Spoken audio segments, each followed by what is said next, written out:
Если мы будем воспитывать детей с этого возраста, то наша культура будет на высшем пилотаже. Я хочу донести, что у нас очень красивая культура, очень красивые танцы, песни.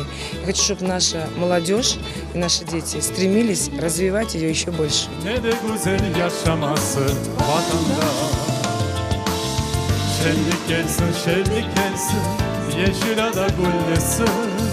Çeşit çeşit çiçek açsın, çiçek açsın kokusu.